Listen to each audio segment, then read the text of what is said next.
Hello friends, ST teaching या YouTube चॅनलवर तुम्हा सर्वांचे स्वागत आहे. विद्यार्थी मित्र मैत्रिणींनो, तुमची सध्या खूपच धावपळ चालू असेल. 15 ऑगस्ट जवळ येत आहे, स्वातंत्र्य दिन आहे आणि त्या स्वातंत्र्य दिनाची तुम्हाला तयारी करायची आहे. प्रत्येकाने कुठल्या ना कुठल्या कार्यक्रमात पार्टिसिपेट केलं असेल, तुम्हाला ते बक्षीसही पटकवायची असतील, तर प्रत्येकाने स्पर्धांमध्ये भाग घ्या. मग ती रांगोळी स्पर्धा असू द्या, गाण्यांची स्पर्धा असू द्या, निबंध स्पर्धा असू द्या किंवा वक्तृत्व स्पर्धा असू द्या, कोणत्याही स्पर्धेत तुम्हाला शक्य असेल त्या स्पर्धेत तुम्ही भाग घ्यायचा आहे आणि बक्षीसही मात्र हमखास पटकवायचे आहे. कारण हे तुमचे सुप्त गुण भविष्यात तुम्हाला खूप उपयोगी पडणार आहे. आता या स्वातंत्र्य दिनाची तयारी करताना कारण प्रथम घटक चाचणी सुरू होत आहे. काही विद्यार्थ्यांची पहिल्या आठवड्यात आहे, तर काही विद्यार्थ्यांची 15 ऑगस्ट नंतर प्रथम घटक चाचणी होणार आहे. त्यामुळे परीक्षा आणि स्पर्धा या दोन्हींचा तुम्हाला काय करायचं आहे, ताळमेळ घालायचा आहे. विद्यार्थी मित्रमैत्रिणींनो, उतारा व कविता वाचून त्यावरील प्रश्नांची उत्तरे तुम्हाला लिहायची आहेत. ऐकलेली प्रश्नांची उत्तरं आहेत ती तुम्ही तुमच्या स्वतःच्या भाषेत लिहायची आहे. तुम्ही जेव्हा स्वतः विचार करता आणि जेव्हा ते परीक्षेत स्वतःच्या भाषेत लिहिता, तेव्हा ते खरं उत्तर असतं आणि तेव्हा ती खरी परीक्षा असते. त्या गुणांना महत्त्व असतं. घोकमपट्टी करून किंवा पाठांतर करून लिहिलेली उत्तरं खरं तर शिक्षकांना अपेक्षित नसतात.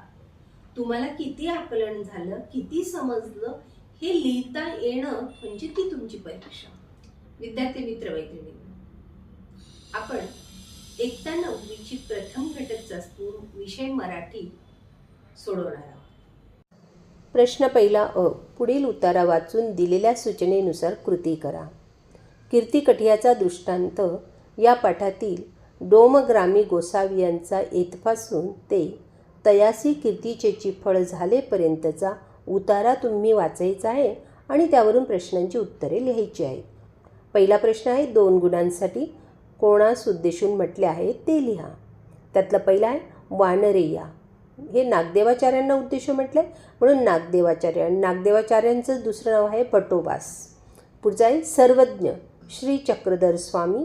गोसावी श्री चक्रधर स्वामींनाच उद्देशून म्हटलेलं आहे म्हणून तिथे पण श्री चक्रधर स्वामी लिहायचं आहे. पुढचा प्रश्न आहे आकृती पूर्ण करा. हाही 2 गुणांसाठी आहे. कठियाची जाणवलेली स्वभाव वैशिष्ट्ये. उत्तर निष्ठापूर्वक काम करण्याची वृत्ती, लोकांनी स्तुती केल्यावर फुशारून जाण्याची सवय. या 2 स्वभाव वैशिष्ट्ये तुम्ही लिहायचे आहे. पुढचा प्रश्न आहे पुढील शब्दांना प्रमाण भाषेतील शब्द सांगा 1 गुणासाठी. कठिया म्हणजे पुजारी, सी म्हणजे थंडी, कायसिया म्हणजे कसली आणि कवणी म्हणजे कोणी. त्यातला ब प्रश्न आहे पुढील उतारा वाचून सूचनेनुसार कृती करा 1 गुणासाठी. नात्याच्या विणीसाठी योजलेली विशेषणे. उत्तर आहे नाजूक, भक्कम, मुलायम आणि धारदार अशी ही 4 वैशिष्ट्ये तुम्ही लिहायची आहेत, विशेषणं त्याची. पुढचं आहे नात्याच्या विणीची पाठातील वैशिष्ट्य. 2 गुणांसाठी आहे. न कळत विणली जाणारी. दुसरं आहे प्रत्येक नात्याने मजबूत होत जाणारी आणि तिसरं आहे जवळीक साधणारी आणि चौथं कधी स्वकीय तर कधी परकीय होणारी. पुढचा प्रश्न आहे स्वमत. आता हे स्वमत नेहमी तुम्ही तुमच्याच भाषेत लिहायचं आहे. नात्यांची तुम्हाला जाणवलेली वैशिष्ट्ये लिहा. उत्तर आपला जन्म होताच आपल्याला काही नाती मिळतात, जसे आई, वडील, भाऊ, बहीण, आजोबा, आजी, काका, आत्या, मामा, मावशी अशी अनेक जन्माने मिळतात. ही नाती मिळवावी लागत नाहीत, पण काही नाती समाजात वावरताना मिळतात. शेजारी, मित्र, मैत्रिणी, गुरु म्हणजे शिक्षक शिक्षिका ही नाती सहवासातून निर्माण होतात. प्रथम ही माणसे नात्याने बांधलेली नसतात, परंतु रोजच्या जगण्यात येणाऱ्या संपर्कातून सहवासातून त्यांच्याशी नात्यांचे घट्ट बंध निर्माण होतात. नाती ही कधी सुखद अनुभव देतात तर कधी कडू अनुभव देतात. नात्यांना विविध रंगछटा असतात. प्रत्येक नात्याचा एक वेगळाच पोत असतो. हा नात्यांचा पोतच नात्यांची वीण गुंफत जातो. तुम्हाला अभंग आहे वृक्षांवर. तुम्ही आजूबाजूला सगळीकडे वृक्ष बघता. तुमचं जीवनच वृक्षांशी निगडीत आहे. तर मग त्याच्यावरील प्रश्नांची उत्तरं पाठ करायची गरज आहे का?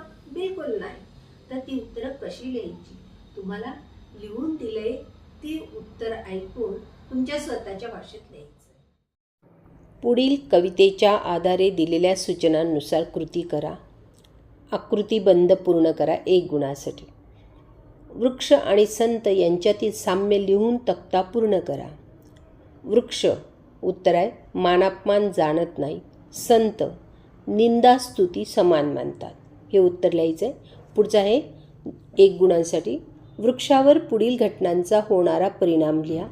घटना आहे वंदन केले तर त्याचा परिणाम काय होतो? तरी त्याचे सुख वृक्षाच्या मनात नसते. घाव घातले तरी तोडू नका असे म्हणत नाही. हे 2 उत्तरं लिहायचे. पुढचं आहे सहसंबंध लिहा. उदाहरणार्थ आखणे म्हणजे आखीव. याच पद्धतीने पुढे 2 शब्द दिले. रेखणेचं काय येणार? रेखीव येणार. आणि डॅश डॅश दिले नंतर कोरीव दिले म्हणजे कोरीवचं कोरणे. हे त्याचं उत्तर येईल सहसंबंधामध्ये. पुढचा प्रश्न आहे निंदास्तुती सममानिती जे संत पूर्ण धैर्यवंत साधू ऐसे. या काव्यपंक्तीतील विचारसौंदर्य स्पष्ट करा. 2 गुणांसाठी आहे. उत्तर लिहायचं आहे जैसा वृक्ष नेणे या अभंगात संत नामदेवांनी संतांची महती सांगितली आहे. कुणी संतांची निंदा किंवा स्तुती केली तरी या दोन्ही गोष्टी संतांना समान वाटतात.